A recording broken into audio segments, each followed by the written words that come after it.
What would you do if your mother-in-law showed up at your door with a lawyer, demanding you sign over property worth $3 million that your husband didn't even know you owned? Well, that's exactly what happened to me 7 days after my wedding, and it nearly destroyed everything I thought I knew about love, money, and family. This is the story of how I inherited 3 luxury apartments, kept it secret from my husband for 2 years, and almost lost my marriage when the truth finally came out. 7 days. That's how long my marriage lasted before everything I thought I knew about my new family turned upside down. I'm Amanda, and if you had told me a week ago that I'd be standing in my living room staring down my mother-in-law and her lawyer with a stack of legal documents demanding I sign over property, I'd never even mentioned to my husband, I would have laughed. But here we are. Let me back up for a second, because this story doesn't start with papers and lawyers. It starts with the most beautiful day of my life, or at least what I thought was going to be the most beautiful day of my life. Picture this, October 15th, St. Mary's Cathedral in downtown Boston. The leaves are just starting to turn that perfect autumn gold, and I'm walking down the aisle in my grandmother's vintage lace dress. My husband, Lucas, is standing at the altar looking like he just won the lottery, and his family is beaming in the front row. Well, most of them are beaming. Marcia, my new mother-in-law, has this smile that doesn't quite reach her eyes, but honestly, I'm too happy to care. The ceremony was perfect. Lucas and I had written our own vows, and when he promised to love me through whatever life threw at us, I actually believed we could handle anything together. The reception was at this gorgeous venue overlooking the harbor, and for once in my life, I felt like I belonged somewhere, like I had found my people. Marcia gave this speech about welcoming me to the Gray family, about how they take care of their own, about family legacy and responsibility. At the time, I thought it was sweet. I had no idea it was a warning. The honeymoon was incredible. Lucas and I went to this little bed and breakfast in Vermont, spent 5 days hiking, talking about our future planning, where we wanted to travel, how many kids we wanted. We talked about everything except the one thing I probably should have mentioned: the fact that I own 3 apartment buildings in some of the most expensive neighborhoods in Boston. Yeah, I know how that sounds. What kind of person doesn't tell their husband they're sitting on over $3 million in real estate? But here's the thing. My grandmother always told me that money changes people, and I wanted to make sure Lucas loved me, for me, not for what I inherited. So we get back from Vermont on a Tuesday. I'm unpacking, doing laundry, still floating on that newlywed cloud, when Lucas heads to his office to catch up on work. I'm in our kitchen making coffee, and thinking about how normal and perfect everything feels. That's when the doorbell rings. Now we live in a pretty quiet building in Back Bay. It's one of those old brownstones that's been converted into condos, and people don't just drop by without calling first. But I figure maybe it's a package or a neighbor, so I buzz them up. I open the door, and there's Marcia, my mother-in-law, standing in my hallway wearing this perfectly pressed navy suit and carrying a leather briefcase like she's about to conduct business. Which, as it turns out, she is. But she's not alone. There's this tall, thin man with her, probably in his 60s, wearing an expensive suit and carrying an even more expensive briefcase. He has that lawyer look, you know what I mean? Sharp eyes, calculating expression, like he's already 3 steps ahead of whatever conversation we're about to have. "Amanda, sweetheart," Marcia says, and her voice has this tone I've never heard before. Not the warm, welcoming voice from the wedding reception. This is Business Marcia. I hope you don't mind us stopping by unannounced. This is James Jameson, our family attorney. We have some important documents we need to discuss with you. I'm standing there in my pajama pants and one of Lucas's old college t-shirts, holding a coffee mug that says, "World's Okayest Wife," that my friend bought me as a joke wedding gift, and I'm trying to process what's happening. Family attorney important documents. We've been married for exactly 7 days. "I'm sorry," I say because my brain is still trying to catch up. Documents about what? Jameson steps forward and he's got this practiced smile that doesn't reach his eyes either. Mrs. Gray, we're here regarding the consolidation of family assets for the benefit of the Gray Family Trust. It's a routine matter, really, but one that needs to be handled promptly. Family trust. I'd never heard Lucas mention a family trust. Hell, I'd never heard anyone in his family mention serious money at all. Lucas works as a project manager for a construction company, makes decent money, but nothing crazy. His parents live in a nice house in the suburbs, but it's not like they're driving Bentleys or anything. I think there might be some confusion, I say, trying to keep my voice steady. Lucas isn't here right now, and I'm not sure what this is about. Maybe you could come back when he's home. That's when Marcia's mask slips just a little bit. She exchanges this look with Jameson, this quick glance that tells me they've discussed this exact scenario. Actually, Amanda, this specifically concerns assets that may have come into your possession recently. We understand that your grandmother Lillian Morrison passed away last year and left you some property. The coffee mug slips from my hand. I don't even register the sound of it hitting the floor, the splash of hot coffee on my feet. All I can think is, how do they know about Grandma Lillian? My grandmother left me those buildings with very specific instructions. She'd spent 40 years buying rundown properties, renovating them, turning them into something beautiful and profitable. She told me never to let anyone pressure me into decisions about them, to trust my instincts, to remember that real security comes from what you build yourself, not what other people give you. Standing there, looking at Marcia and this lawyer, I hear Grandma Lillian's voice in my head as clear as day. Amanda, honey, when people show up at your door with papers and pressure, that's when you know you've got something they want. And that's when you know you better hold on tight. Jameson opens his briefcase and pulls out a stack of documents. These properties need to be properly integrated into the family trust structure for tax purposes and estate planning. It's really quite straightforward, but nothing about this feels straightforward. Nothing about this feels right. I need to call Lucas, I say, and I'm proud of how steady my voice sounds even though my heart is pounding so hard I can feel it in my throat. Of course, Marcia says, but there's something in her tone that makes it clear she doesn't think Lucas is going to be much help. Though I should mention time is somewhat of a factor here. There are deadlines, involved tax implications. The longer we wait, the more complicated this becomes. I look down at the papers Jameson is holding out to me. The top page has my name on it, and I can see words like transfer, beneficiary, and irrevocable. My grandmother's voice gets louder in my head. Never sign anything when you're being rushed, honey. Good deals don't have expiration dates.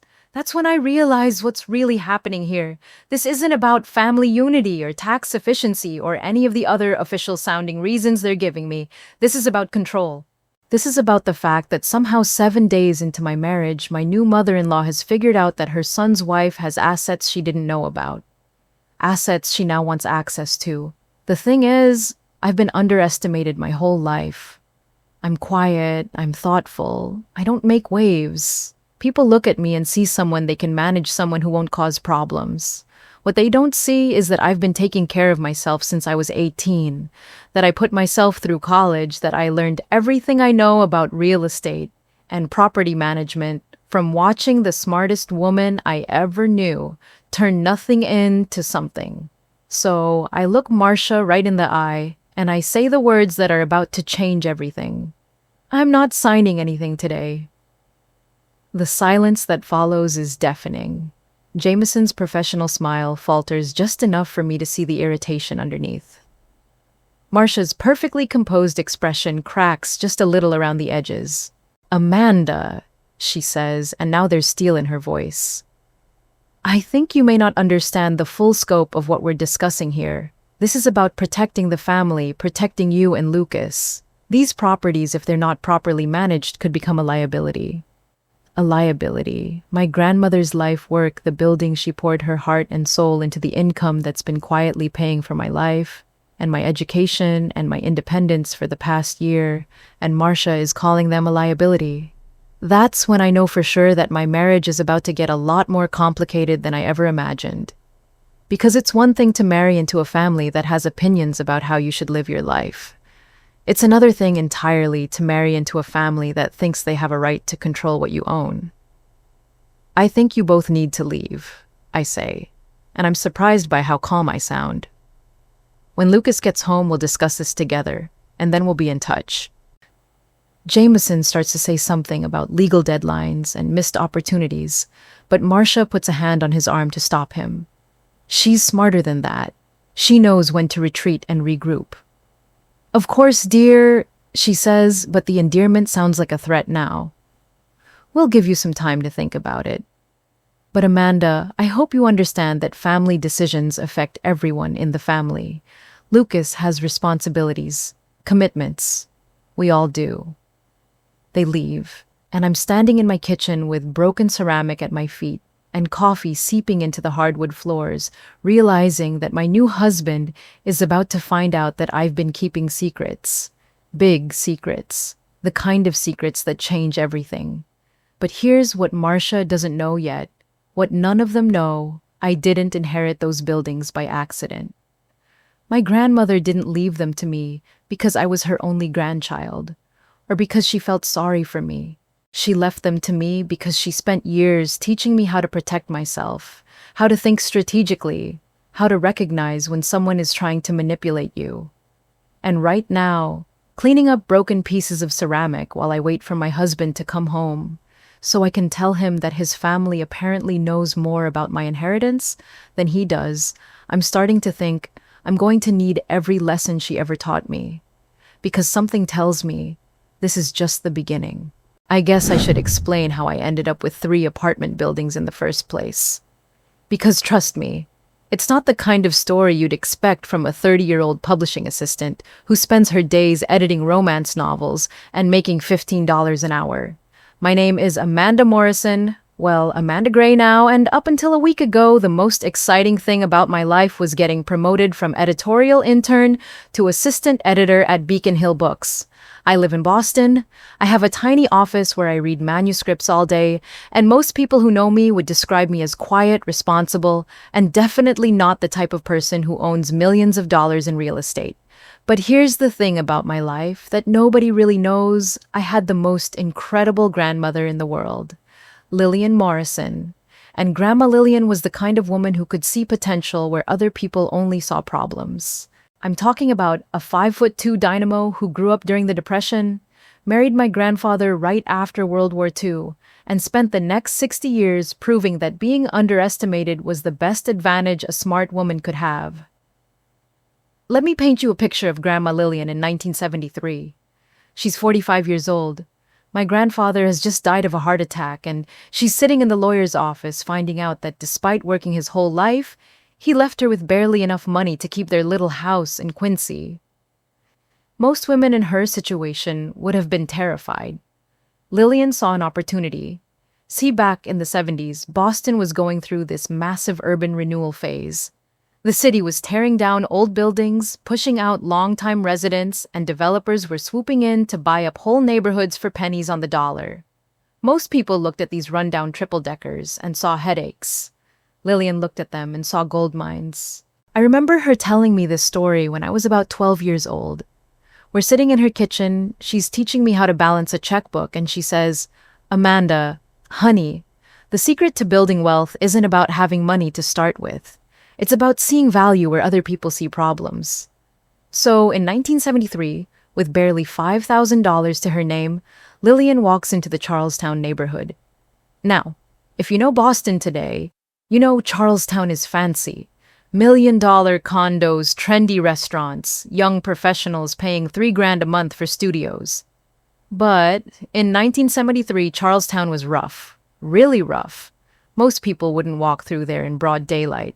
But Lillian sees this 3-story building, boarded up windows, broken front steps, probably hasn't been lived in for years. The city wants it gone. They're practically begging someone to take it off their hands. And she thinks, what if I could make this livable again? She buys that first building for $3,000. $3,000. That's not a typo. She spends the next 2 years learning plumbing, electrical work, How to replace windows, how to deal with contractors who think they can take advantage of a widow. She turns that building into three beautiful apartments.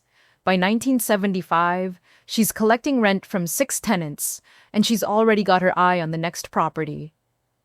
The thing about my grandmother is that she didn't just buy buildings, she bought into communities. She knew every tenant by name, remembered their kids' birthdays, helped people find jobs. When Mrs. Chen in apartment 2B couldn't make rent because her husband lost his job, Lillian didn't evict her.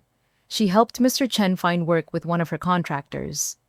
When the Martinez family needed an extra month to save up for a security deposit, Lillian worked out a payment plan. People think being a landlord is just about collecting money, but Lillian understood that it's about creating homes. Stable, affordable homes where people can build their lives. And the crazy thing is, by treating her tenants like family, she hardly ever had vacancies. Word got around that if you rented from Lillian Morrison, you weren't just getting an apartment. You were getting someone who actually cared whether you succeeded. By 1980, she owned 4 buildings. By 1990, she was up to 7. She was reinvesting every penny, learning about tax law, building relationships with local contractors, creating this little real estate empire, one property at a time. But here's what made Lillian really special. She never forgot where she came from.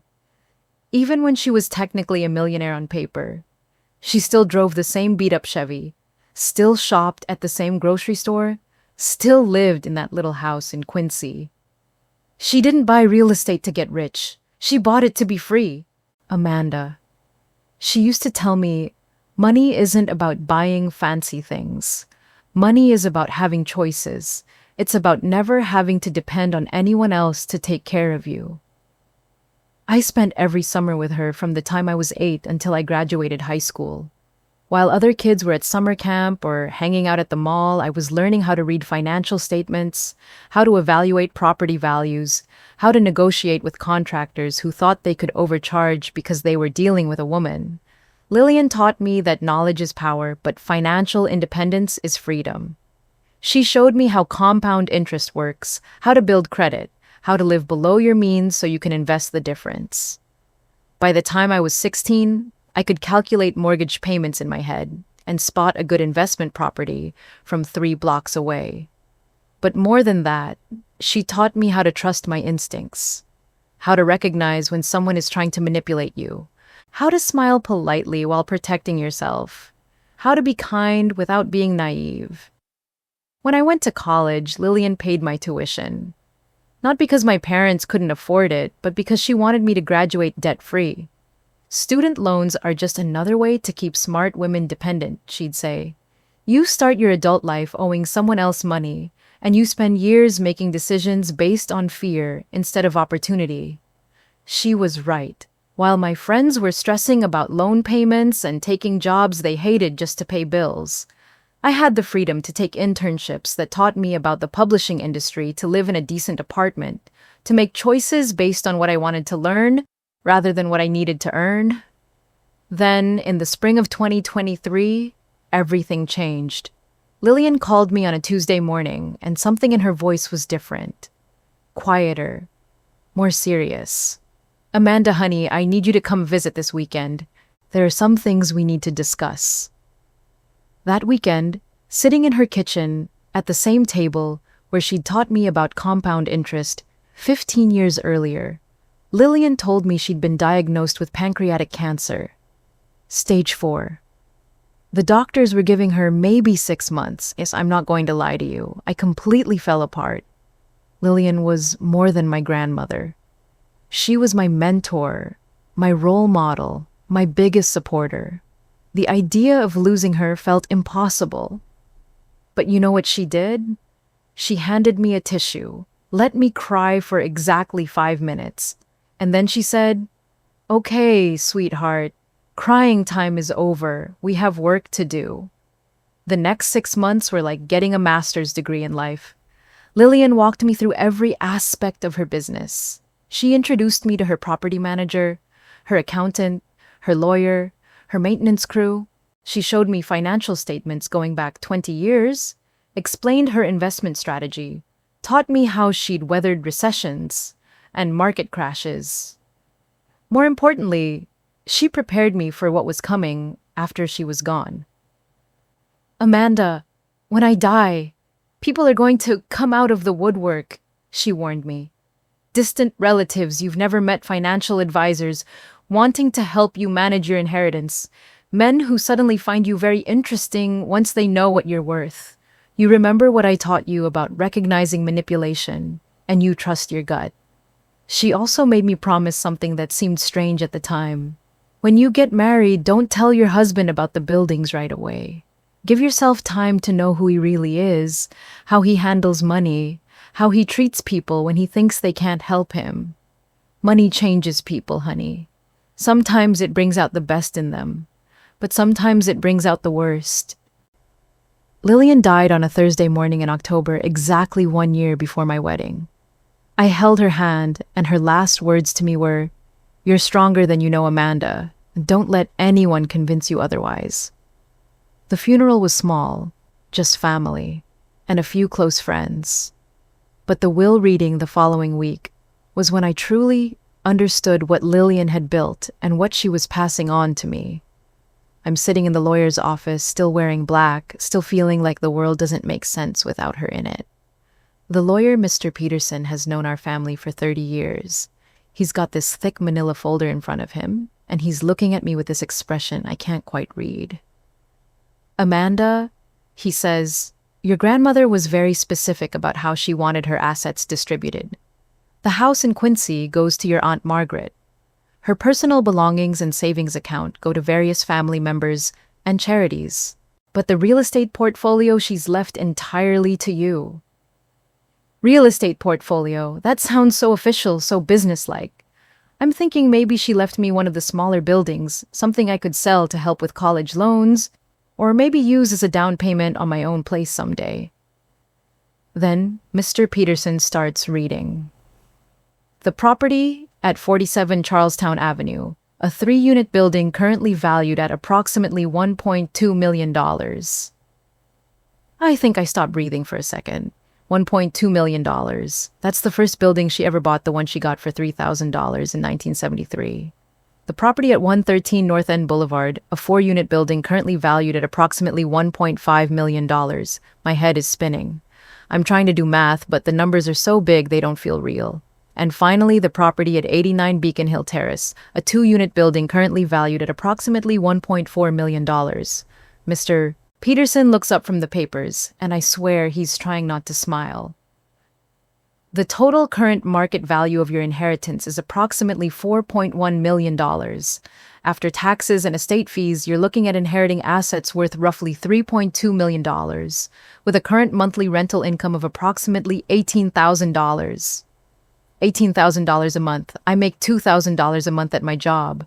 Lillian left me an inheritance that generates 9 times my salary every single month. I sat in that office for probably 20 minutes just staring at the papers, trying to process what I was hearing. These buildings that I'd visited as a child, where I'd helped collect rent and learned how to fix leaky faucets, they weren't just Lillian's hobby. They were an empire, a carefully built, strategically managed empire that she'd spent 50 years creating. And now they were mine. Mr. Peterson explained that Lillian had set everything up to make the transition as smooth as possible. The buildings were managed by a property management company that handled day-to-day operations, rent collection, maintenance requests. All I had to do was review monthly reports and make major decisions about renovations or rent increases. Your grandmother was very clear that she wanted you to have time to learn the business without being overwhelmed, he said. She structured everything so you could keep your regular job, live your normal life, and gradually take on more responsibility as you felt comfortable. The crazy thing is, even after inheriting over $3 million, I went back to work the next Monday like nothing had happened. I kept editing manuscripts, kept living in my studio apartment, kept buying generic cereal at the grocery store. The only thing that changed was that every month I'd get a deposit in my bank account that was larger than most people's annual salary. For almost a year, I lived this weird double life. During the day, I was Amanda, the struggling editorial assistant.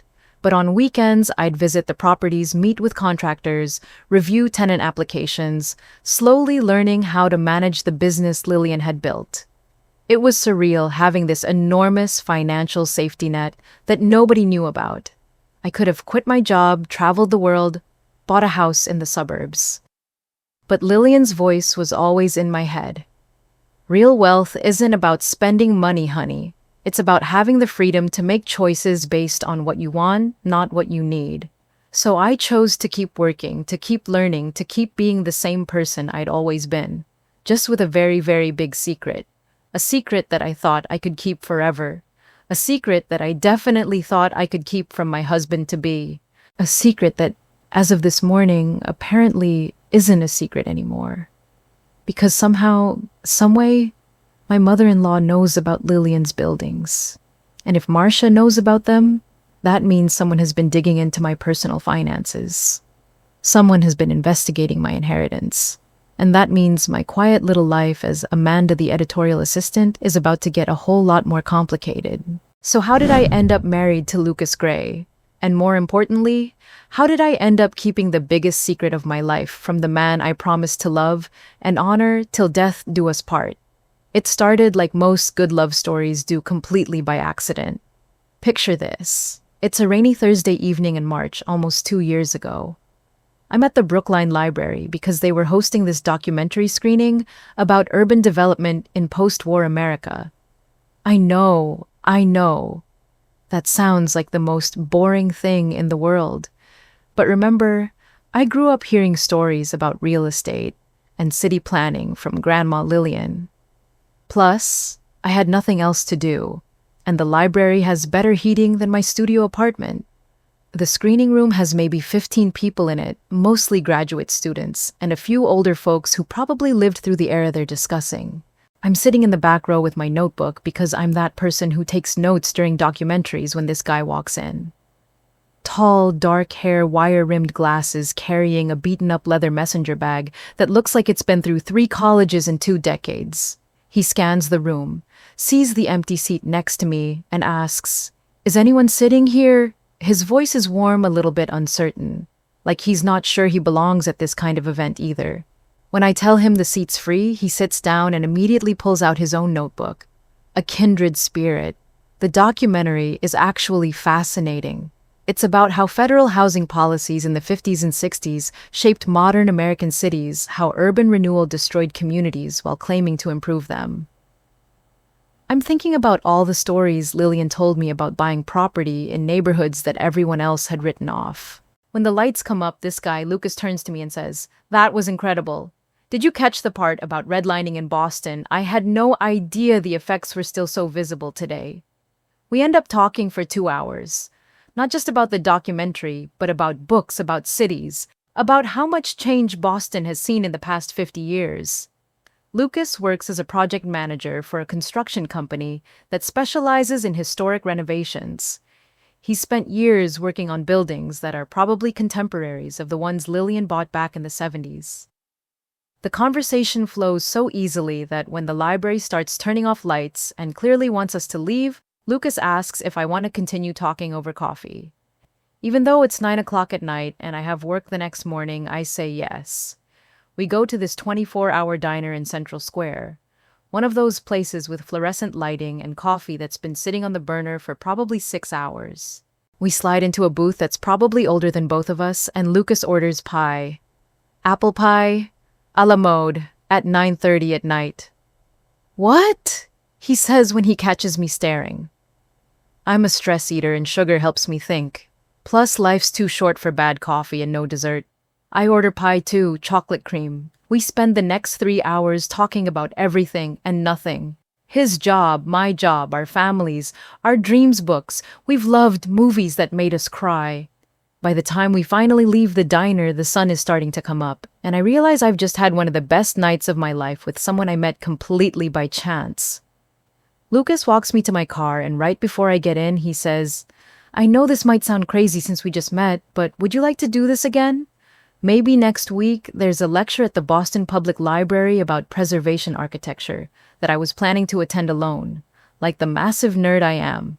I should mention that I hadn't been on a real date in almost 2 years. My last relationship ended badly when my ex decided that my lack of interest in expensive restaurants and designer clothes meant I wasn't ambitious enough for him. After that, I'd pretty much given up on dating, figuring I'd focus on work and figuring out this whole property management thing. But there's something about Lucas that feels different.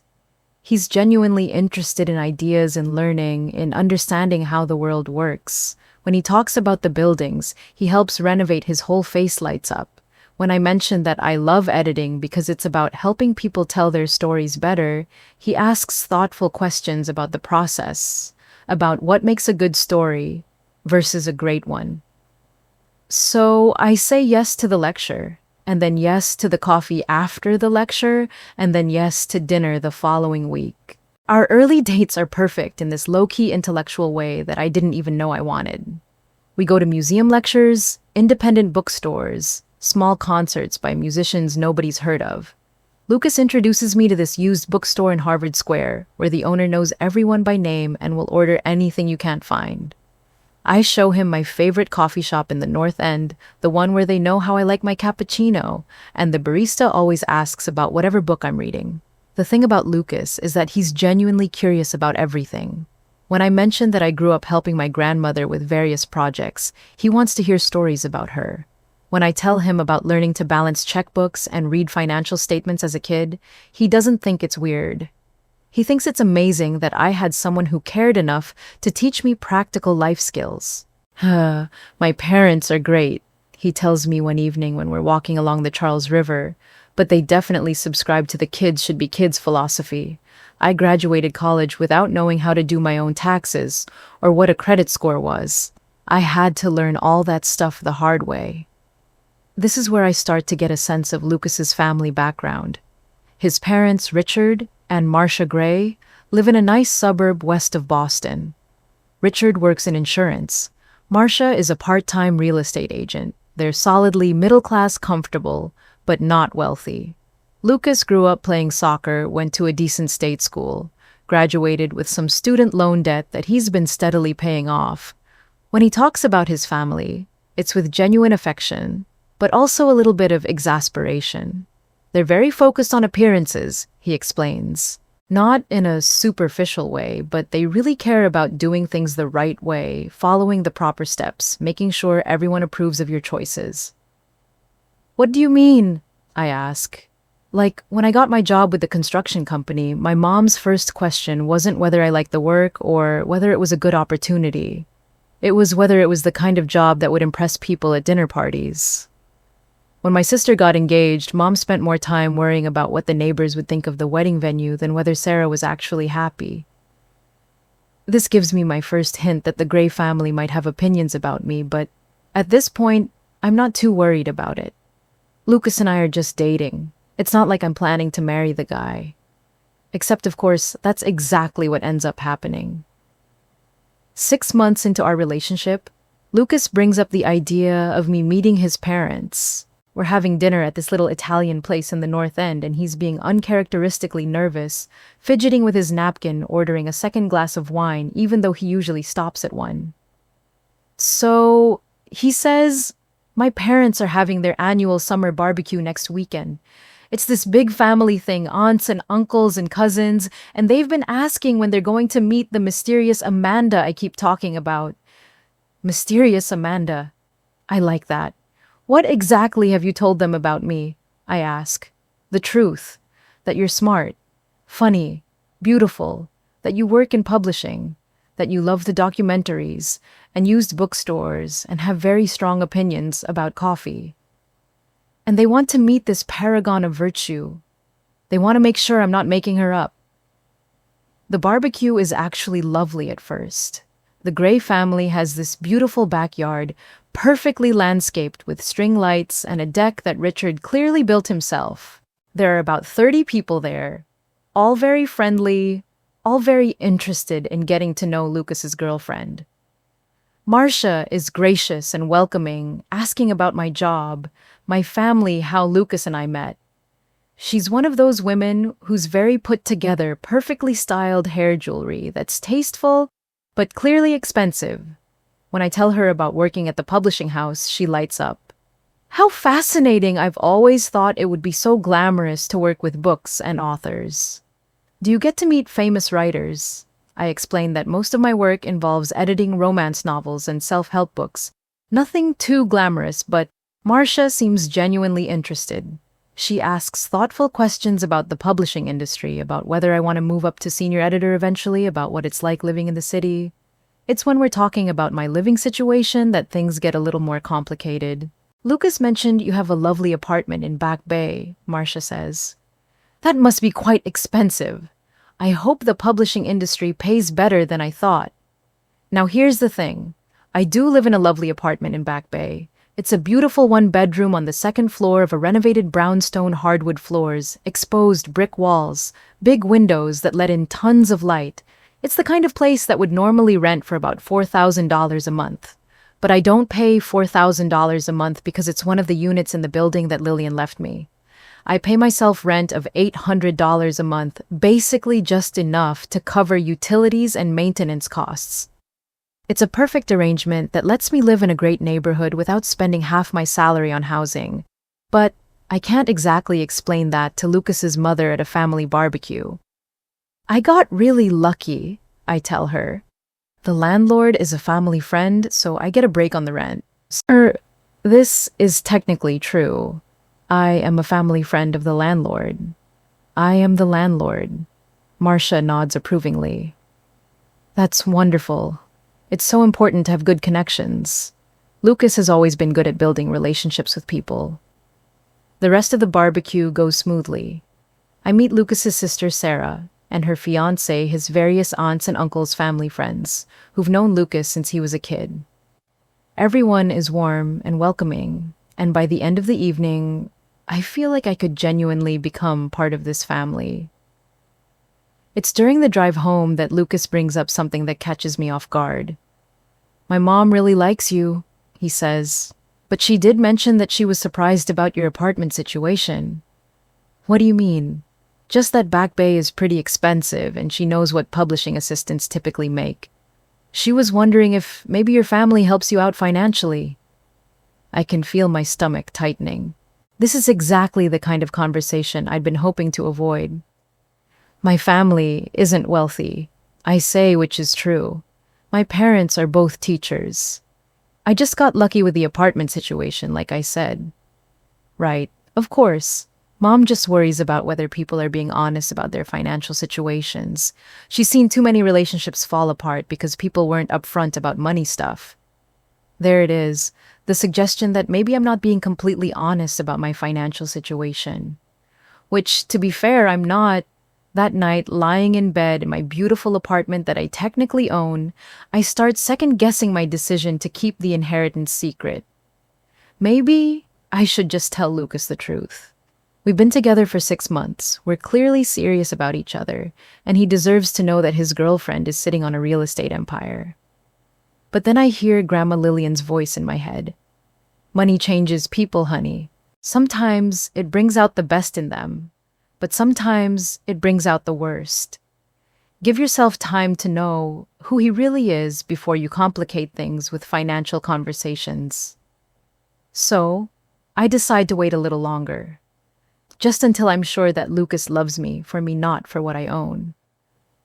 3 months later, Lucas proposes. We're at the same library where we met, except this time we're not there for a documentary screening. Lucas has somehow convinced the librarian to let us into the building after hours, and he's set up this little picnic in the reading room where we had our first conversation. Amanda, he says, getting down on one knee right there between the stacks of books about urban planning and historical architecture. You're the smartest, kindest, most interesting person I've ever met. I love how passionate you are about helping people tell their stories. I love how you see potential in everything, just like your grandmother taught you. I love that you make me want to be a better person every single day. He pulls out a ring, simple and beautiful, clearly chosen with thought and care rather than flashy expense. Will you marry me? Of course I say yes. I'm completely hopelessly in love with this man who thinks that my job is fascinating, who listens to my stories about Grandma Lillian, who makes me laugh and challenges me to think about the world in new ways. But even as I'm saying yes, even as I'm kissing him and crying happy tears, there's this little voice in the back of my head whispering, "Now you really have to tell him about the buildings." Except I don't. We set a date for October, almost exactly a year after Lillian died. We start planning a small wedding, immediate family, and close friends, nothing too elaborate. Lucas assumes we'll rent a modest apartment together after the wedding, somewhere we can afford on our combined salaries. I let him assume that. When he starts looking at apartments in our price range, I suggest we look at places in Back Bay, close to where I currently live. When he worries about whether we can afford the rent on a decent one-bedroom, I mention that my family friend who owns my current building might have something available.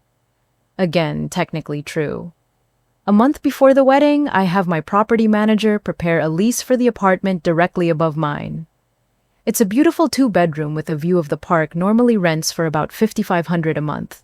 I put it on the market for $2,800, which Lucas thinks is an incredible deal, but not so incredible that it raises suspicions. We signed the lease 2 weeks before the wedding. Lucas is thrilled that we're getting such a great place for such a reasonable price. I'm thrilled that I've figured out a way to live with my husband without having to explain why I can afford a much nicer apartment than my salary should allow. The wedding itself is beautiful and small and perfect, except for one moment that should have been a red flag. But that I was too happy to pay attention to. We're at the reception, and I'm talking to some of Lucas's extended family when Marcia comes over and joins the conversation. Someone mentions how lovely our new apartment is, and Marcia says, "Yes, Amanda is so lucky to have these wonderful connections that help her afford such nice places. It's amazing how some people just seem to fall into these opportunities." There's something in her tone that makes me look at her more carefully. On the surface, it sounds like a compliment, but underneath there's this hint of skepticism. Like she's not entirely convinced that my good fortune is as innocent as it appears. But it's my wedding day, and I'm happy, and I convince myself that I'm reading too much into it. Lucas and I settle into married life, and for the most part, it's everything I dreamed it would be. We have coffee together every morning before work, we cook dinner together. Most nights we spend weekends exploring the city, going to museums, trying new restaurants. The only tricky part is managing my double life. Once a month, I meet with the property manager to review financial reports and discuss any major maintenance issues. I tell Lucas I'm meeting with friends for book club. When I need to approve expensive repairs or renovations, I do it while Lucas is at work. When the monthly rental income gets deposited into my account, I immediately transfer most of it to a separate savings account that Lucas doesn't know about. I'm living like a person who makes $35,000 a year while secretly earning over $200,000 annually from rental income. It's surreal and stressful, and sometimes I lie awake at night wondering what the hell I'm doing.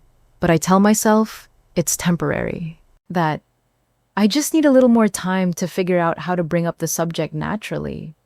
That maybe once we've been married for a year, once we're talking about buying a house or starting a family, I'll find the right moment to say, "Oh, by the way, honey, I own 3 apartment buildings in some of the most expensive neighborhoods in Boston." The problem is, the longer I wait, the harder it becomes to imagine having that conversation. How do you tell your husband of 6 months that you've been lying about your financial situation since the day you met? How do you explain that every conversation you've had about money, every decision you've made about where to live and how much to spend has been based on information you knew was incomplete? How do you tell someone you love that you don't trust them enough to be honest about who you really are? But the worst part is that I can see how the secrecy is starting to affect our relationship in small ways. When Lucas talks about his student loans, I have to bite my tongue to keep from offering to pay them off. When he worries about whether we can afford to go on vacation, I have to pretend I'm equally concerned about money. When he mentions that his parents are struggling a bit financially and could probably use some help, I have to act like helping them isn't something we could easily afford to do. The lies are getting bigger, and I'm getting better at telling them, and that scares me more than anything else. 3 months ago, Lucas started talking about wanting to buy a house. Not anything fancy, he said, but something that's ours, something we can fix up together. I've been saving every penny I can, and I think in another year or two, we might have enough for a down payment on a small place. I know I could buy us a house tomorrow. Cash.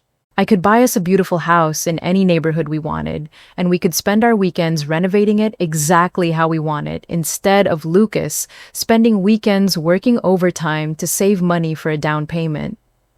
But instead, I nod and agree that saving for a house is a good goal, and I open a joint savings account where I contribute what looks like a reasonable amount based on my supposed salary. Sometimes, I catch myself wondering who I've become. Grandma Lillian raised me to be honest, independent, and strong. She taught me to trust my instincts and never apologize for being successful.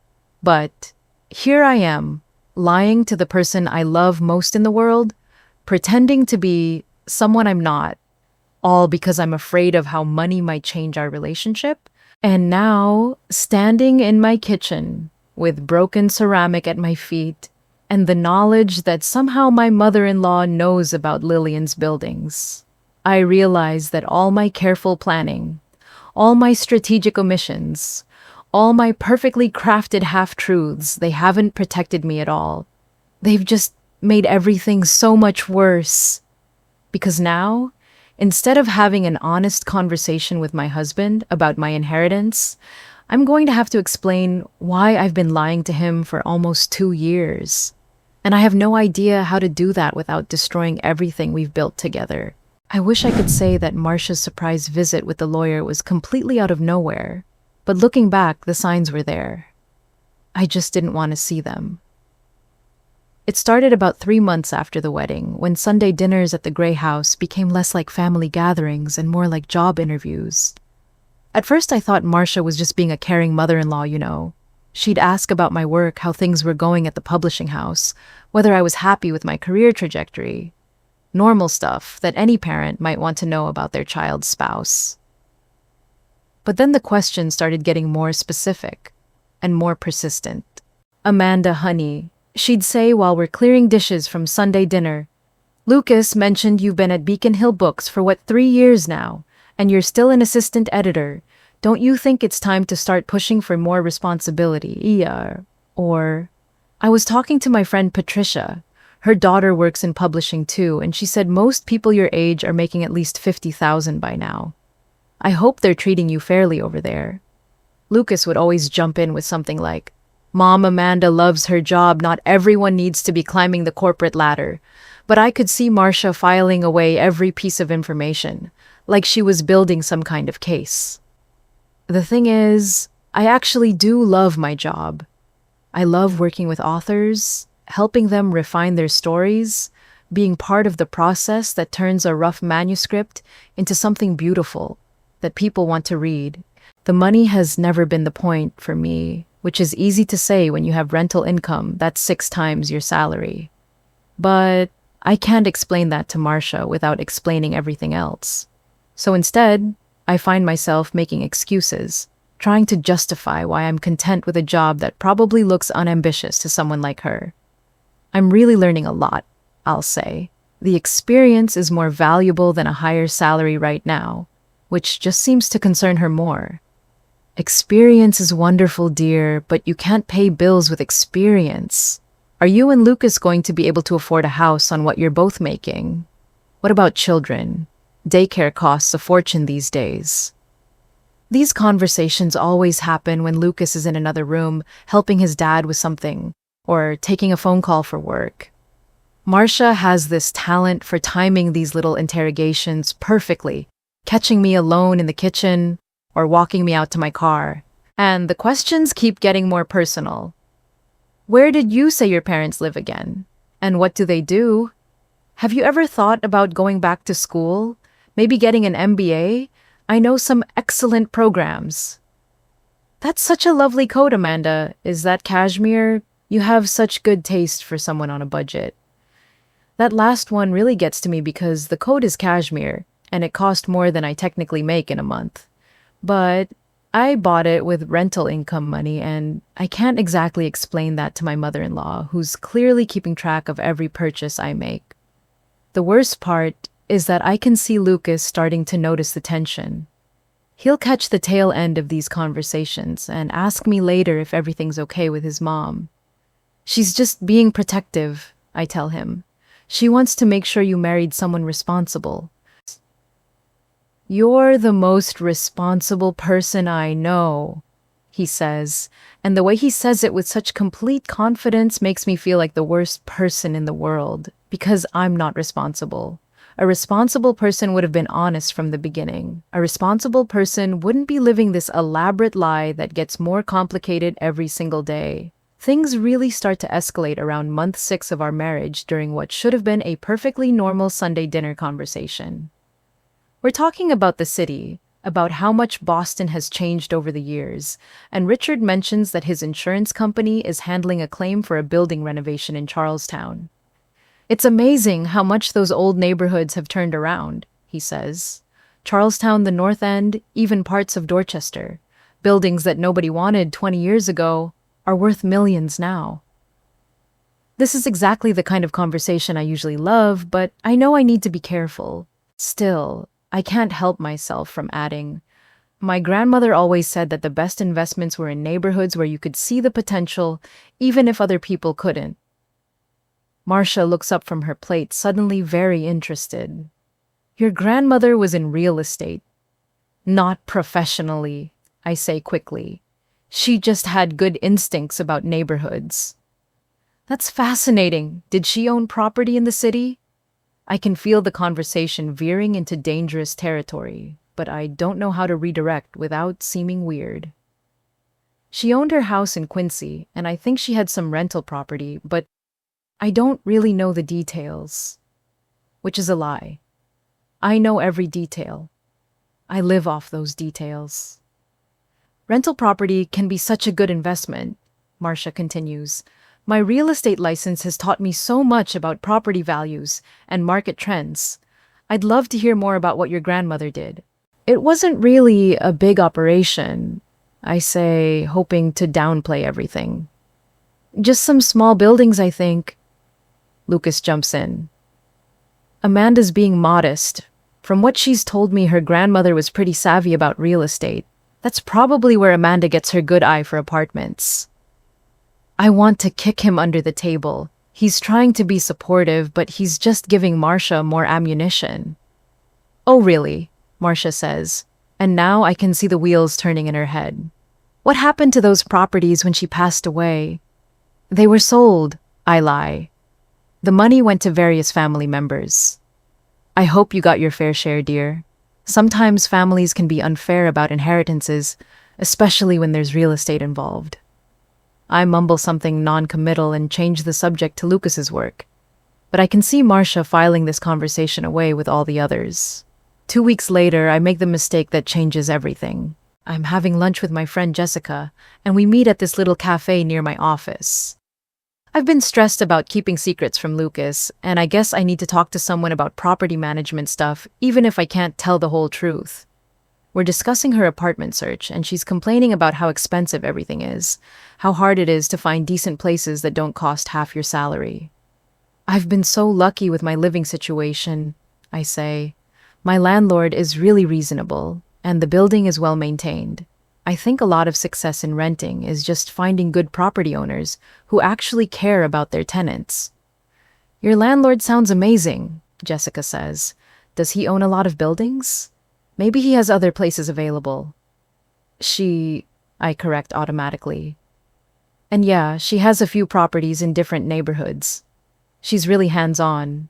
Makes sure everything is taken care of properly. Wait. I realize as I'm saying it that I'm talking about myself in the third person, which is probably the weirdest thing I've done in this whole mess of deception. But the conversation feels good being able to talk about property management even in this roundabout way. So when Jessica asks more questions about how my landlord evaluates properties and manages tenants, I find myself sharing some of the strategies Lillian taught me. She always says that the key is looking for buildings with good bones in neighborhoods that are on the verge of improving. Not gentrification exactly, but places where you can see that young professionals are starting to move in, where new businesses are opening. She sounds like she really knows what she's doing. How many properties does she own? Just a few, I say vaguely. But they're all in really good locations. Charlestown, the North End, Beacon Hill area. I don't think anything of this conversation until the following Sunday when I'm at dinner with Lucas's family, and Marcia brings up real estate again. Amanda, I've been thinking about our conversation a few weeks ago about your grandmother's properties, she says. I did a little research and I'm curious about something. My blood goes cold. Research. Well, as a real estate agent, I have access to property records, and I was looking at some sales in Charlestown from around the time your grandmother passed away. I couldn't find any major property sales that would match what you described. Lucas looks confused. Mom, why were you researching Amanda's grandmother's properties? I was just curious, sweetheart. And Amanda, I hope you don't mind, but I also looked into Lillian Morrison's estate records. They're public information, of course. The room feels like it's spinning. She knows. Somehow, she knows. What I found interesting, Marcia continues, is that according to the probate records, Lillian Morrison left 3 properties to her granddaughter, Amanda, properties that don't appear to have been sold. Lucas turns to look at me, and I can see the confusion in his eyes, turning into something else. Something that looks like hurt. Amanda, he says quietly. What is she talking about? I can't speak. I literally cannot form words. This is my worst nightmare happening in real time in front of his entire family, with no preparation and no way to control the narrative. I'm sure there's a simple explanation, Marcia says, but her tone suggests she doesn't think there's a simple explanation at all. Property records can be confusing, and sometimes things get transferred into trusts or LLCs that make ownership unclear. Richard clears his throat uncomfortably. Maybe this isn't the best time or place for this conversation, but Marcia isn't backing down. I think Lucas has a right to know about his wife's financial situation, don't you? Especially if there are significant assets involved. Significant assets, Lucas repeats, and now he's looking at me like he's never seen me before. Amanda, what the hell is going on? I finally find my voice, but it comes out as barely a whisper. Can we talk about this at home? Please? No, he says, and there's an edge to his voice I've never heard before. I think we need to talk about this right now because apparently my wife owns property that I don't know about, and my mother had to be the one to tell me. The humiliation on his face is devastating. I can see him processing not just the fact that I've been lying, but that his mother discovered the lie before he did. That he looks like a fool who doesn't even know his own wife. Lucas, I can explain everything, I say. Then explain. So I do. Right there at his parents' dining room table, with his sister and her fiancé staring at me like I'm some kind of criminal, I tell him about the buildings. About the inheritance, about the fact that I've been essentially playing poor for our entire relationship while sitting on millions of dollars in real estate. The silence that follows is deafening. Finally, Lucas says, "You've been lying to me for 2 years." Not lying exactly. I just didn't tell you about... You didn't tell me that you're a millionaire. You didn't tell me that you own the building we live in. You didn't tell me that every conversation we've had about money, every worry I've had about our financial future, was based on information you knew was wrong. I can see tears in his eyes, and that's somehow worse than if he were yelling. I was going to tell you, I say desperately. I just didn't know how. 2 years, Amanda. We've been married for 8 months, and you didn't know how to mention that you own 3 apartment buildings. Sarah Lucas's sister breaks the silence. Wait, did you say 3 buildings? In Boston? I nod miserably. Do you have any idea what those are worth? About $3 million, I whisper. The silence gets even heavier if that's possible. Marcia is the first to speak again, and when she does, her voice has completely changed. Gone is any pretense of motherly concern. This is pure business. Well, she says, this certainly changes things, doesn't it? And that's when I realized that this whole dinner conversation wasn't an accident. Marcia didn't stumble across property records while doing casual research. She's been investigating me systematically, probably for months. What do you mean it changes things? Lucas asks. I mean that Amanda is a significant property owner, and there are legal and financial implications that need to be considered. Tax implications, estate planning, asset protection. Asset protection from what? Marcia exchanges a look with Richard that I don't like at all. Well, sweetheart, when one spouse has substantial assets and the other doesn't, there are ways to structure things so that everyone's interests are protected. Family trusts, for example, can be very useful in these situations. And there it is. The real reason for the investigation, for the careful questions for tonight's ambush. Marcia doesn't just want to know about my assets. She wants access to them. I don't understand, Lucas says. What does any of this have to do with family trusts? It's about protecting everyone, honey, Marcia explains. If something were to happen to Amanda, or if there were ever any legal issues, having her assets properly integrated into family structures could be very beneficial. I find my voice again, and when I speak, I sound stronger than I feel. My assets don't need to be integrated into anything. They're fine exactly where they are. Marcia's mask slips just a little bit. Amanda, I think you may not understand the complexities involved here. Property ownership isn't something to take lightly. I understand it perfectly, I say. My grandmother taught me everything I need to know about managing real estate. Your grandmother was clearly a remarkable woman, Marcia says, but she wasn't thinking about how her decisions would affect her granddaughter's marriage and family relationships. The implication is clear. My inheritance is causing problems for the Gray family, and the solution is to let them help me manage it. Lucas is still processing everything, trying to catch up with a conversation that's moving too fast for him to follow. Mom, I don't understand why you're talking about family trusts. Amanda's inheritance has nothing to do with our family. But it does, sweetheart. You're married now. Her assets affect your financial future, your ability to plan for children, to buy a house together.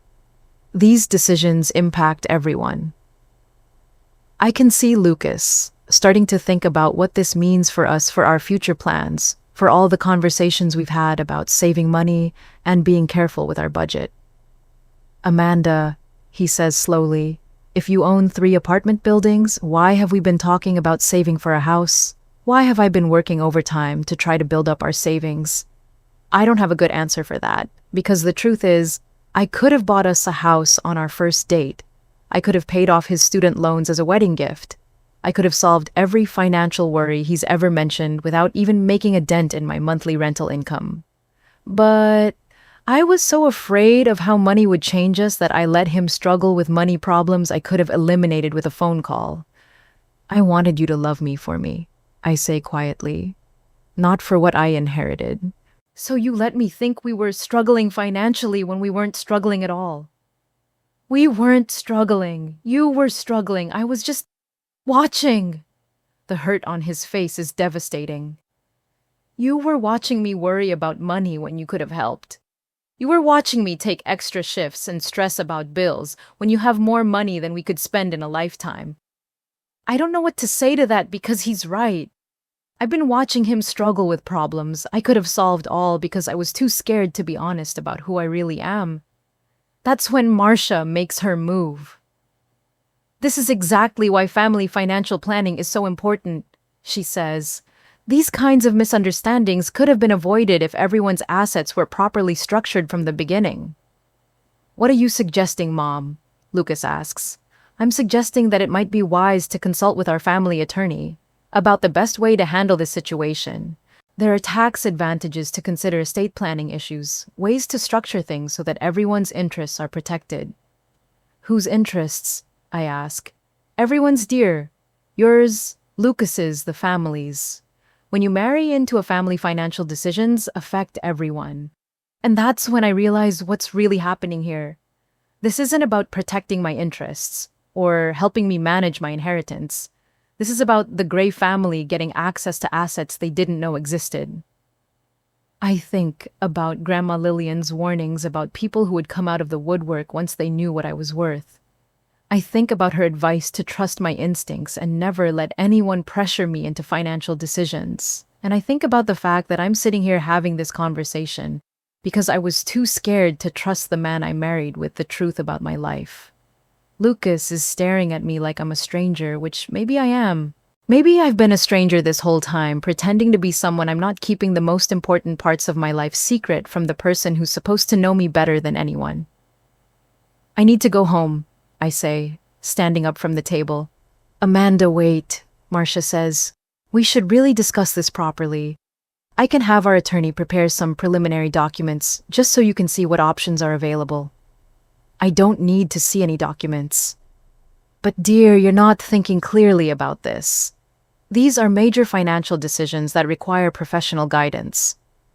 I've been managing these properties just fine for over a year. Yes, but now that you're married, things are more complicated. There are legal implications, tax considerations. You need to think about what's best for your marriage, for your family. I look at Lucas, hoping he'll say something, hoping he'll tell his mother to back off, that this is between us.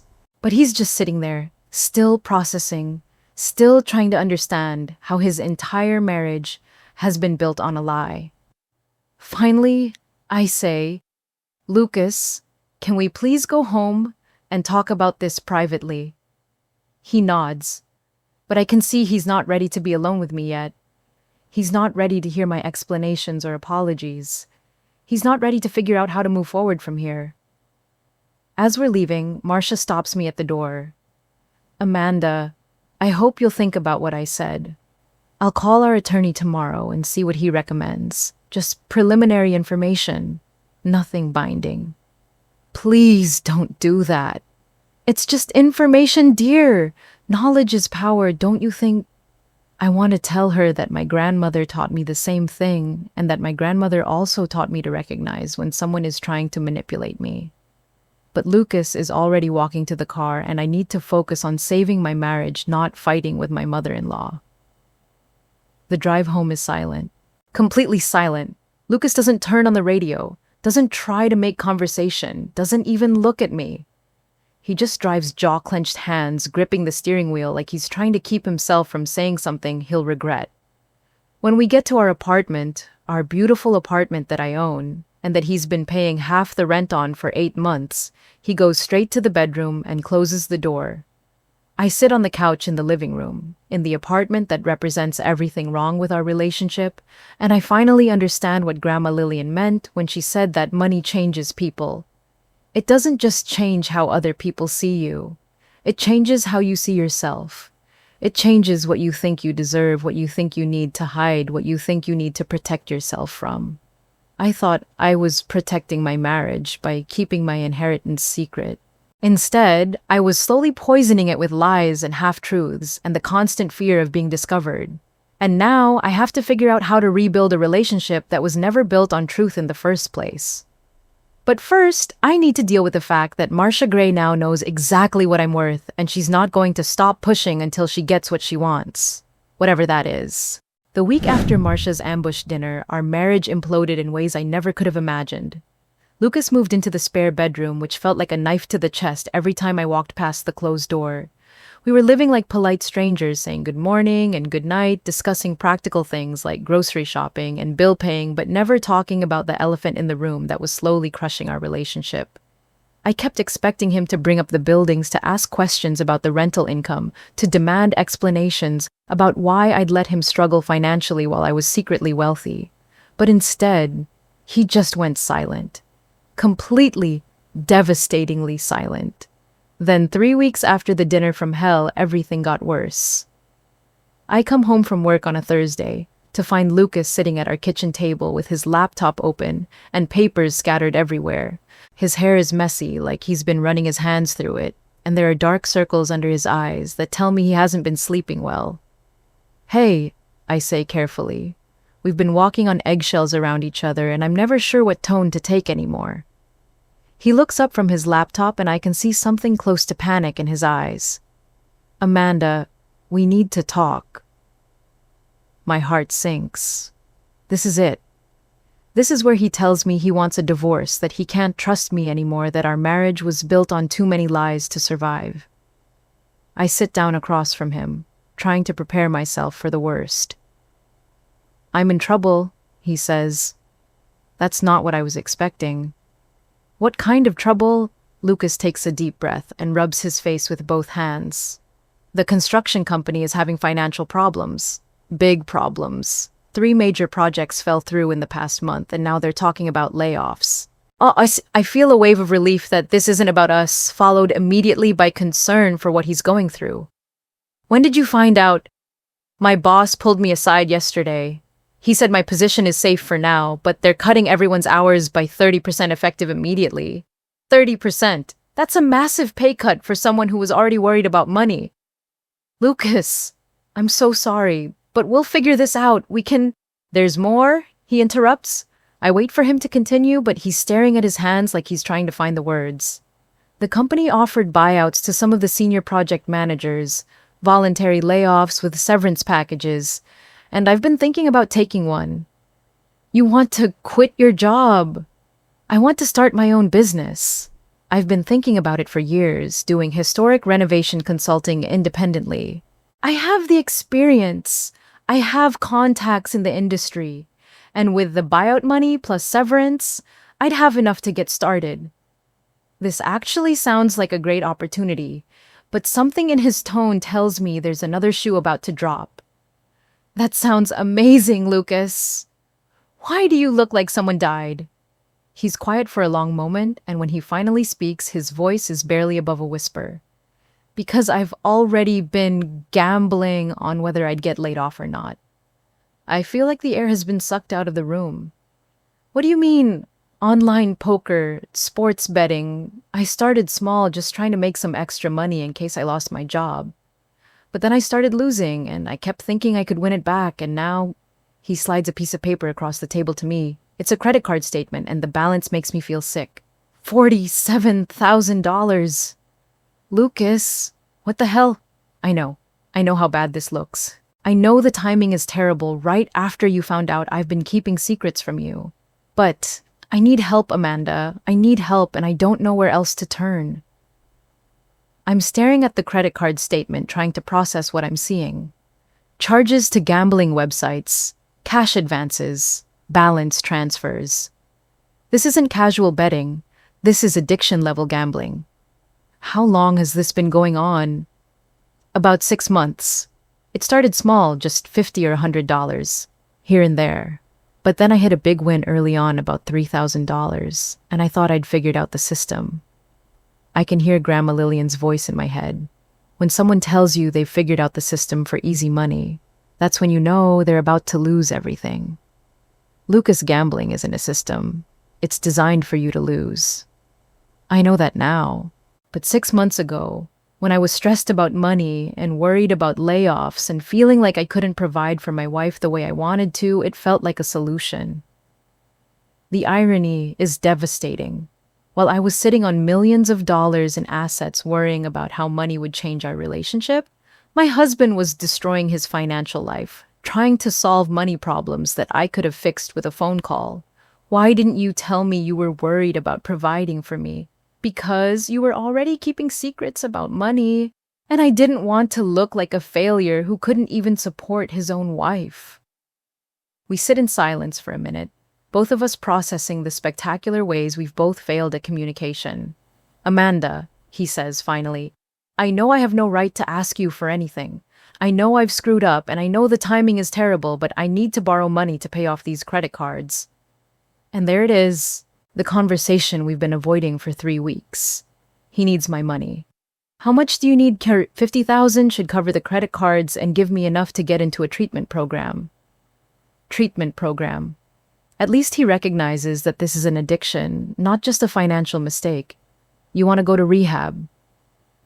I already looked into it. There's a program in Cambridge that specializes in gambling addiction. It's 6 weeks intensive therapy, financial counseling, the works.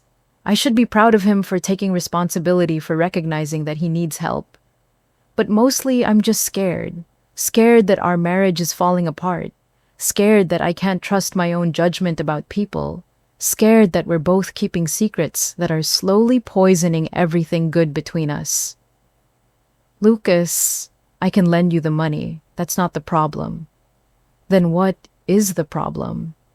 The problem is that I don't know if we can survive this. Either of this. Your gambling, my lying, your mother trying to get access to my assets. I don't know if there's enough trust left to build on.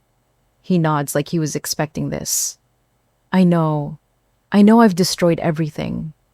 But Amanda, I want to fight for us. I want to get help. I want to be honest about everything. I want to figure out how to be the husband you deserve. The husband I deserve. I'm not even sure what that means anymore. I think we need help, I say. Professional help. If we're going to try to work through this, we can't do it alone. You mean therapy? I mean therapy together. Before any money changes hands, before we make any decisions about your business or my assets or anything else. We need to figure out if we can learn to trust each other again. Lucas agrees, and 2 days later, we're sitting in a therapist's office that feels like it was designed to be as non-threatening as possible. Soft lighting, comfortable chairs, tissues strategically placed within reach, and a therapist named Dr. Sarah Martinez, who has the kind of calm energy that makes you want to confess all your sins. So, Dr. Martinez says, after we've done the basic introductions, what brings you here today? Lucas and I look at each other and I realize we don't even know where to start. We've both been keeping secrets, I say finally. Big secrets. And they're destroying our marriage. Can you tell me about these secrets? So we do. I tell her about the inheritance, about living a double life for almost 2 years, about being so afraid of how money would change our relationship that I let Lucas struggle with financial problems I could have solved. Lucas tells her about the gambling, about the debt, about feeling like he needed to be a provider, but not knowing how to ask for help. Dr. Martinez listens without judgment, asking clarifying questions, but mostly just letting us talk. When we're done, she's quiet for a moment. Amanda, when you inherited these properties, what did you imagine would happen if you told Lucas about them? I thought he might change, that he might start seeing me differently, treating me differently, that maybe he'd want me for my money instead of for me. And Lucas, when you started gambling, what were you hoping to achieve? Financial security, independence. I wanted to be able to take care of Amanda without having to worry about money all the time. Dr. Martinez nods. So Amanda, you were afraid that money would make Lucas love you for the wrong reasons. And Lucas, you were trying to earn enough money to be worthy of Amanda's love. Does that sound accurate? When she puts it like that, it sounds incredibly sad and incredibly stupid. We were both trying to control how money affected our relationship, I say slowly. And how did that work out? Terribly, Lucas says. We both ended up lying and destroying the trust between us. Amanda, you mentioned that Lucas's mother has become involved in this situation. Can you tell me about that?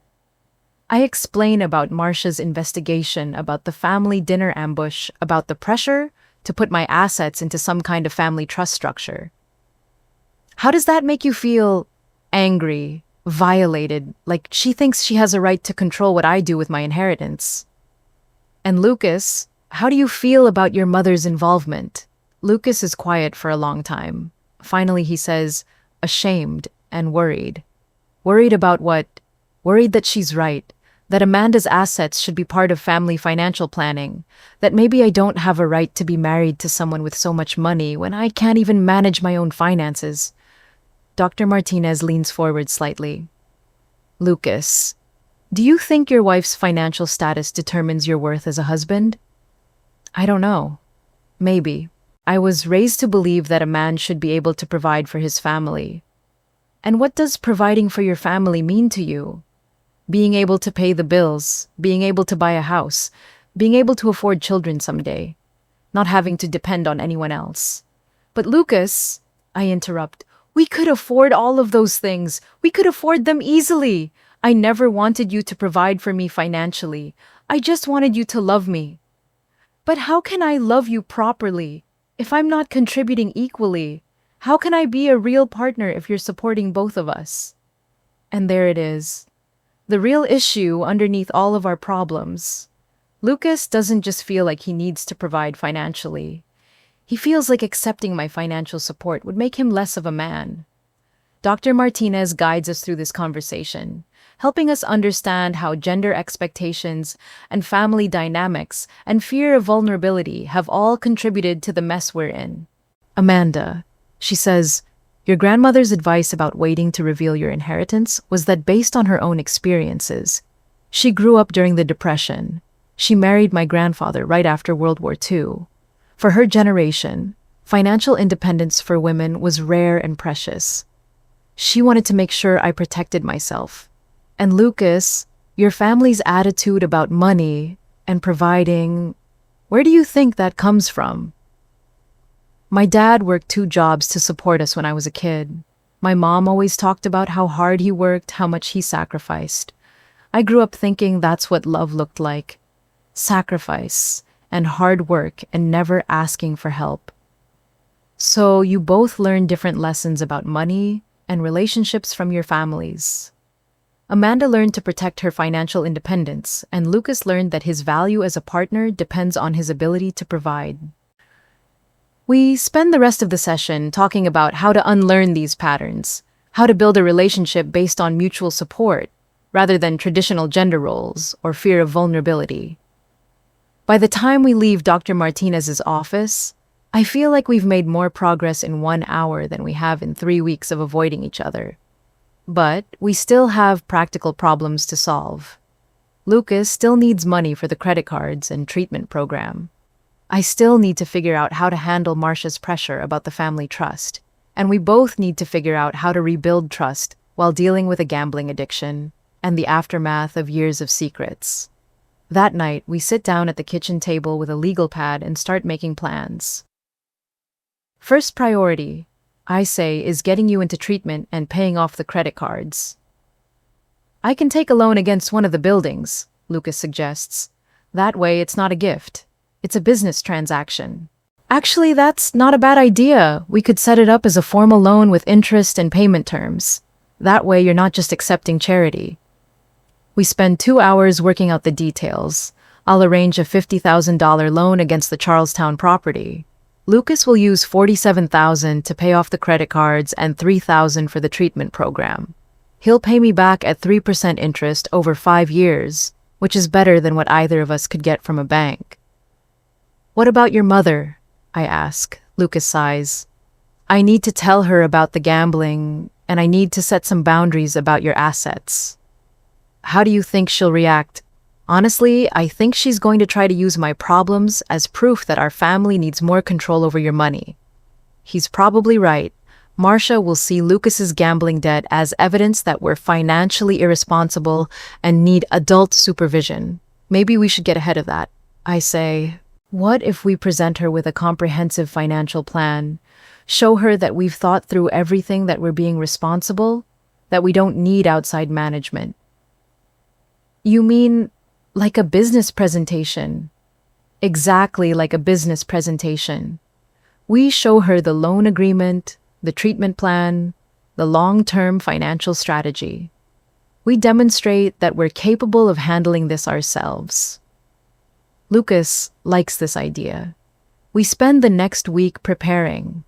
I put together a portfolio showing the performance of all 3 properties over the past year, including rental income expenses and property appreciation.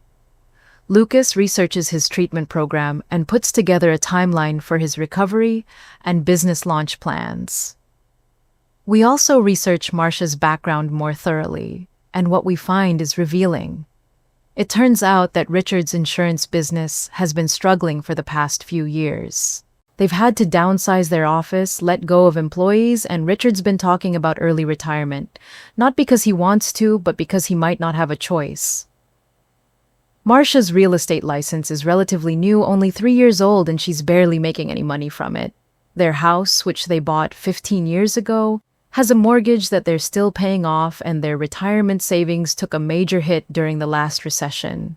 In other words, the Gray family isn't as financially stable as they've always appeared to be. That's why she's so interested in your assets, Lucas realizes. She's scared about their own financial future. So this isn't just about controlling me, it's about securing their retirement. My mom has always been terrified of being poor. She grew up in a family that lost everything during a recession, and she's never gotten over the fear that it could happen again. This doesn't excuse Marcia's behavior, but it helps explain it. She's not just being controlling for the sake of control, she's genuinely afraid, and my inheritance represents security for her family. Armed with this understanding, we decide it's time for a conversation. Lucas calls his mother and asks her to come over on Sunday afternoon. He doesn't tell her why, just says that we need to discuss some family business. When Marcia arrives, she's clearly expecting this to be about the family trust paperwork that I refuse to sign. She's carrying her leather briefcase again, and she has that same determined expression she had the day she showed up with the lawyer.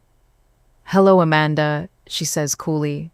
"Lucas, I'm glad you've decided to be reasonable about this financial situation."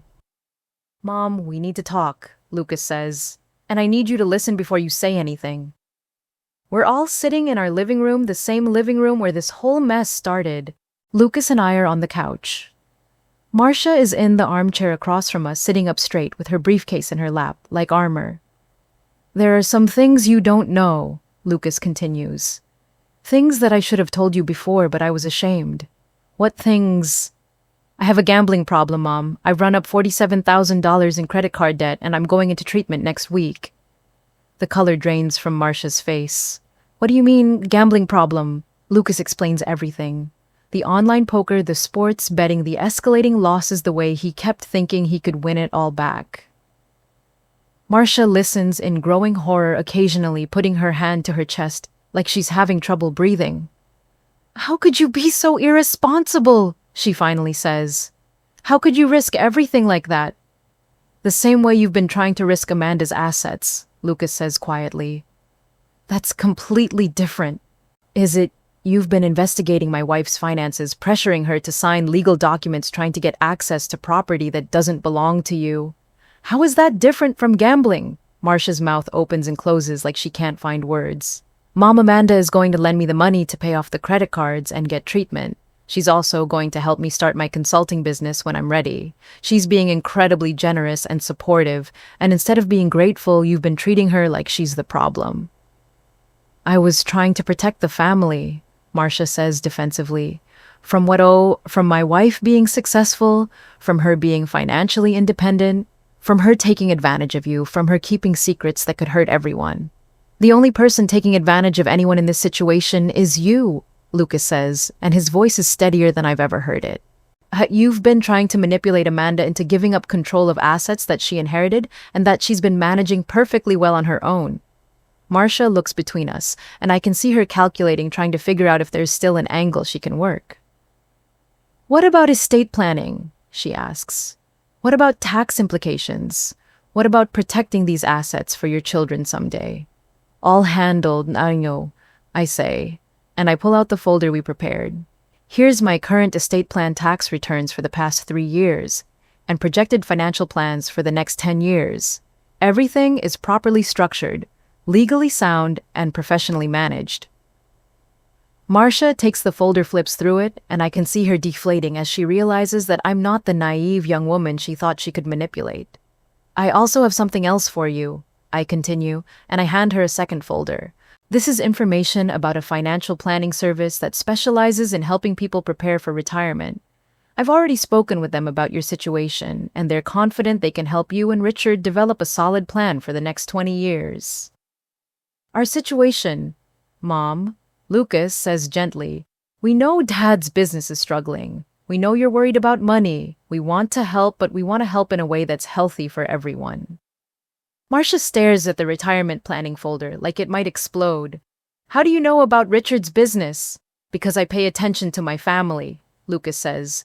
Because I care about you and Dad and I want you to be secure. But security doesn't come from trying to control other people's money. It comes from making good plans with what you have. We can't afford financial planning consultants, Marcia says quietly.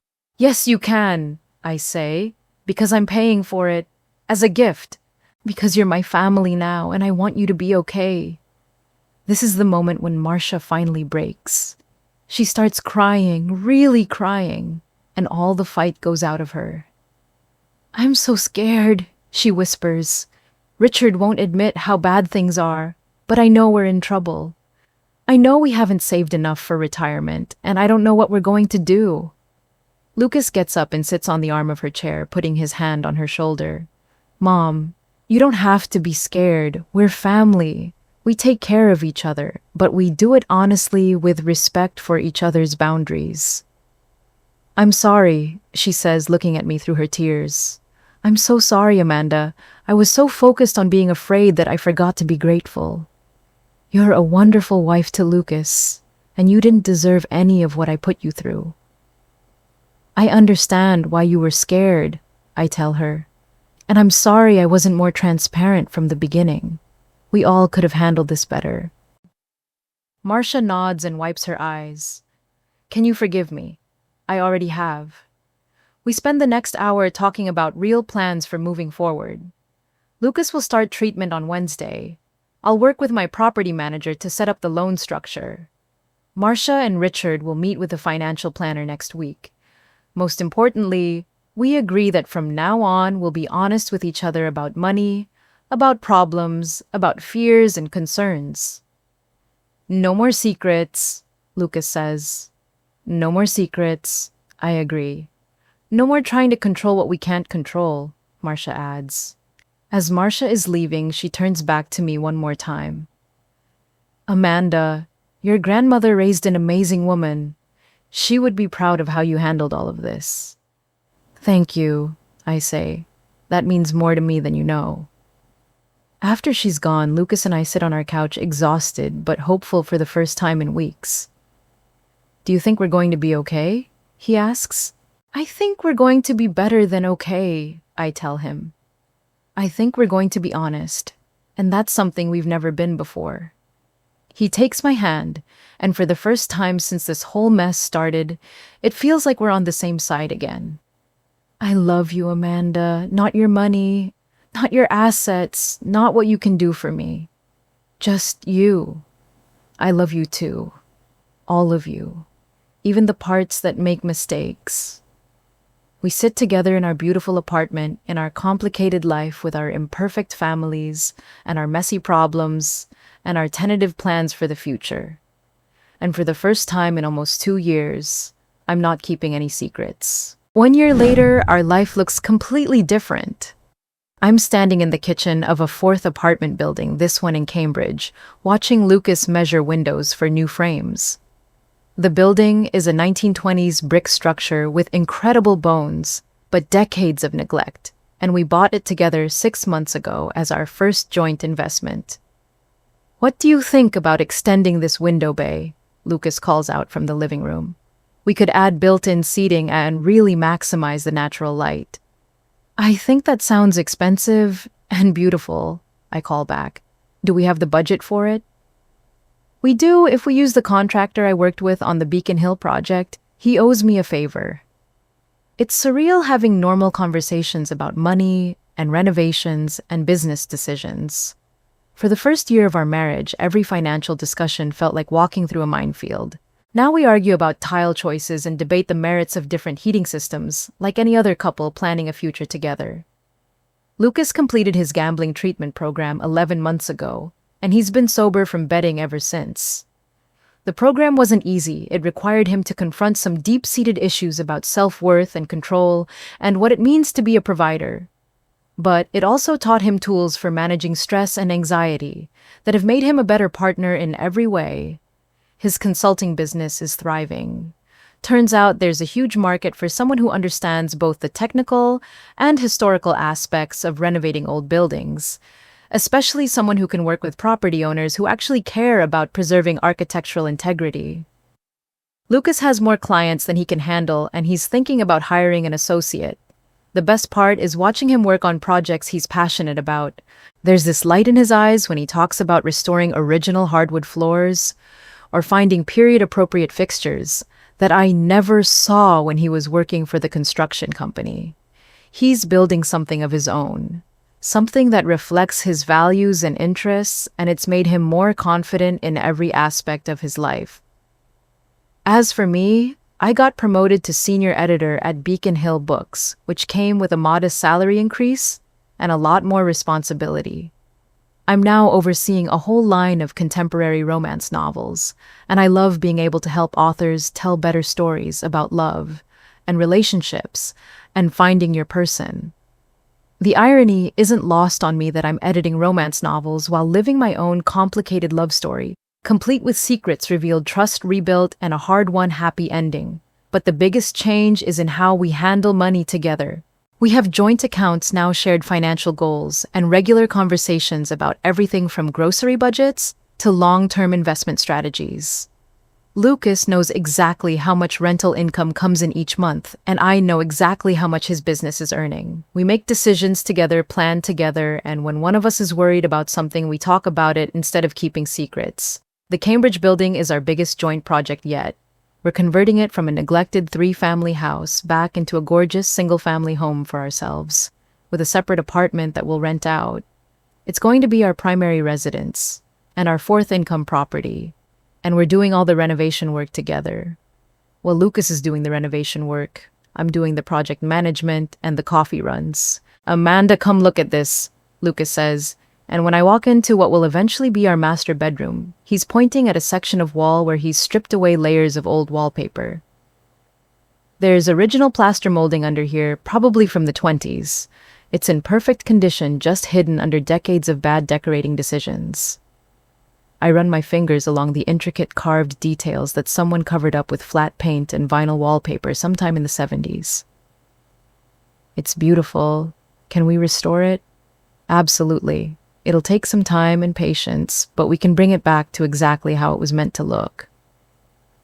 There's something metaphorical about that, about finding the beautiful original structure underneath layers of damage and neglect, about taking the time to restore something to its intended beauty. But I don't say that out loud because Lucas will tease me about being overly sentimental. Instead, I kiss him and go back to organizing paint samples. Our relationship with Lucas's family has transformed too, though that took longer and required more intentional work than either the gambling recovery or the financial transparency. Marcia and Richard did meet with the financial planner I connected them with, and it turns out their situation wasn't as dire as Marcia had feared. Richard's insurance business was struggling, but they had more assets than they realized, and with some strategic planning and a few lifestyle adjustments, their retirement is going to be comfortable. More importantly, Marcia went to her own therapy to work through her anxiety about money and her tendency to try to control situations when she feels scared. She's learned to recognize when fear is driving her behavior, and she's gotten much better at asking for help instead of trying to manipulate outcomes. The change in our relationship has been gradual, but profound. Sunday dinners are actually enjoyable now, conversations instead of interrogations. Marcia asks about my work because she's genuinely interested, not because she's looking for ammunition. When she gives advice, it comes from a place of caring rather than controlling. Last month, she even defended me to one of her friends who made a snide comment about young people not understanding the value of money. "Amanda understands money better than anyone I know," Marcia said firmly. "She was taught by someone who built wealth from nothing, and she's carrying on that legacy beautifully." Hearing her say that, hearing the pride in her voice when she talks about her daughter-in-law, means more to me than I can express. Lucas's sister Sarah has become one of my closest friends. She got married 6 months after our drama explosion, and she asked me to help her navigate some financial planning conversations with her new husband. Apparently, watching Lucas and me work through our money issues taught her that it's better to have honest conversations early, rather than let assumptions and secrets build up over time. You and Lucas are like a cautionary tale that turned into a success story, she told me recently. You showed us how to do it wrong and then how to do it right. Sarah and her husband Mike are buying their first house next month, and they asked Lucas and me to help them evaluate the property and plan the renovation. It feels good to be the family members that people come to for advice instead of the ones who need intervention, but tonight is special for a different reason. It's the 1-year anniversary of our big confrontation, and Marcia invited us to dinner to celebrate how far we've all come. When she called to invite us, she mentioned that she had something special she wanted to share, but she wouldn't tell us what it was. We're driving to their house in Lucas's truck, which is full of paint swatches and tile samples, because we spent the afternoon shopping for bathroom fixtures. Normal married couple stuff that feels miraculous after everything we've been through.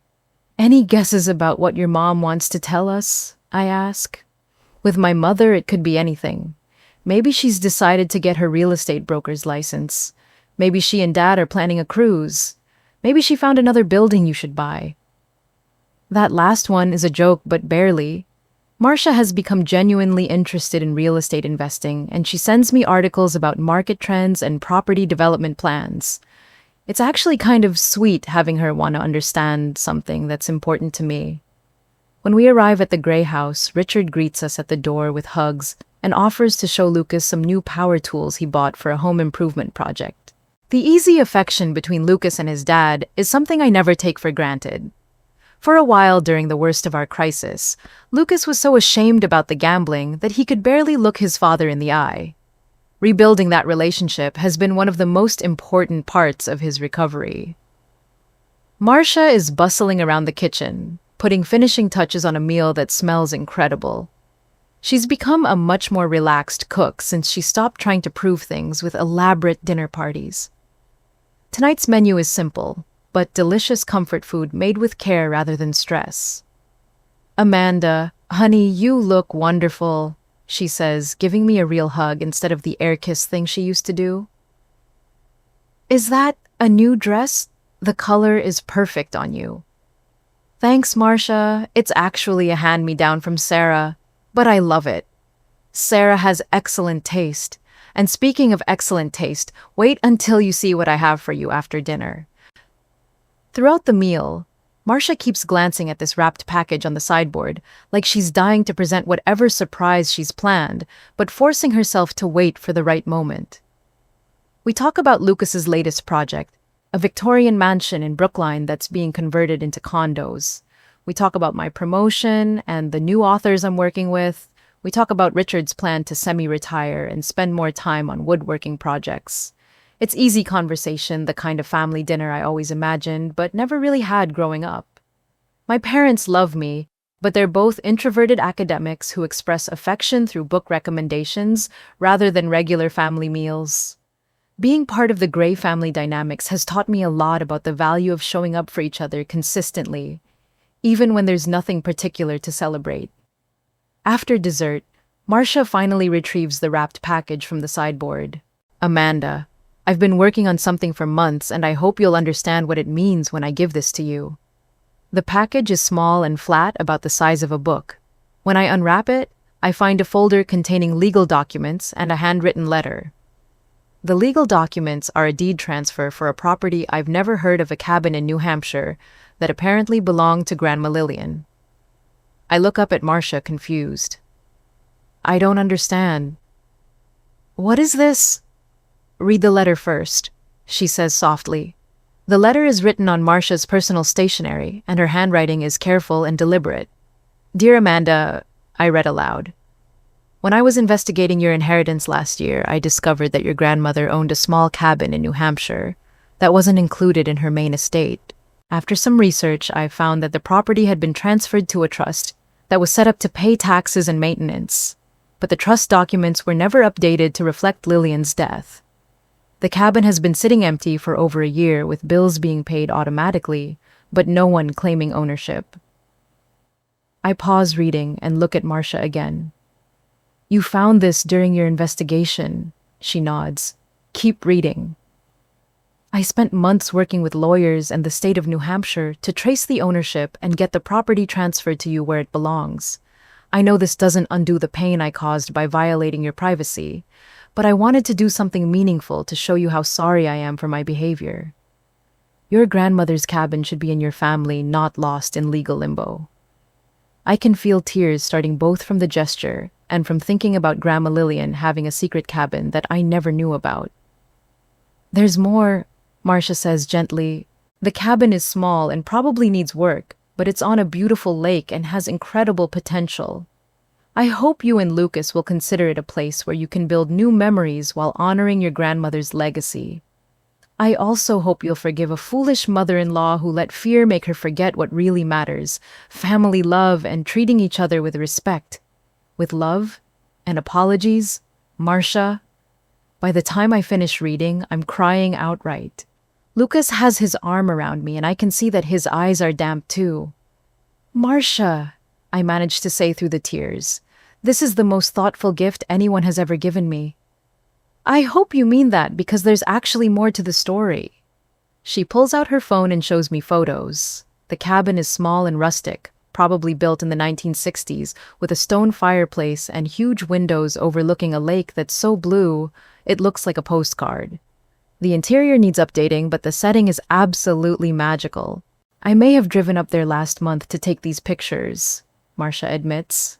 And I may have also gotten estimates from local contractors for basic renovations.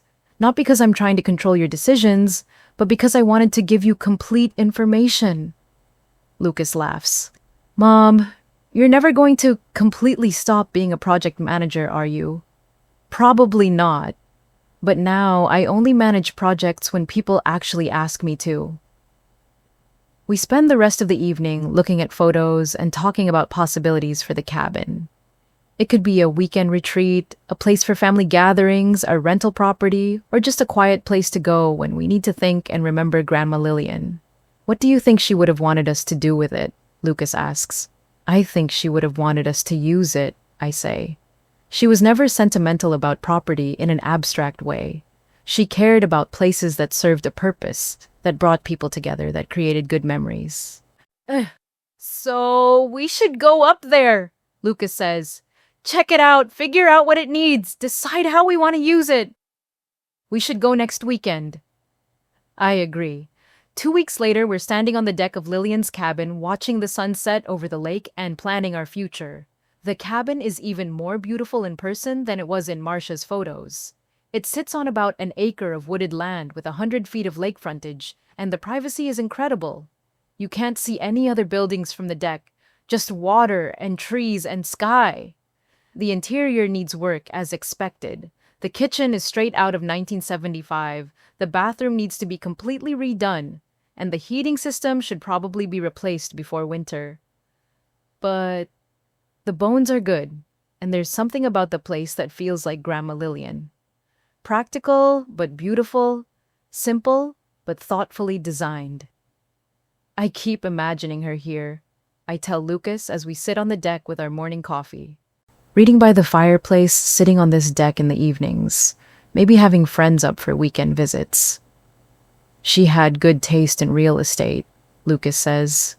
This is prime lake property. Do you want to know what it's worth? I don't care what it's worth. I care what it means. We spend the weekend making lists of renovation priorities and dreaming about how we want to use the space. Lucas thinks we should update it, but keep the rustic character. I think we should add a screened porch and maybe expand the master bedroom. We also talk about timing because there's something I haven't told Lucas yet. Something I found out 3 days ago that's going to change all our plans. Lucas, I say on our last evening at the cabin, I have some news. He looks up from the renovation sketches he's been working on. Good news or bad news? Good news. Great news, actually. I pull out the small wrapped box I've been carrying around for 3 days, waiting for the right moment. Lucas opens it and stares at the positive pregnancy test inside. Are you serious? I'm serious. I'm pregnant. About 6 weeks along. He jumps up from his chair so fast he nearly knocks over his coffee, and then he's hugging me and spinning me around and laughing and crying at the same time. We're having a baby. We're having a baby. Here, he says, gesturing around the cabin. This is where you told me we're having a baby.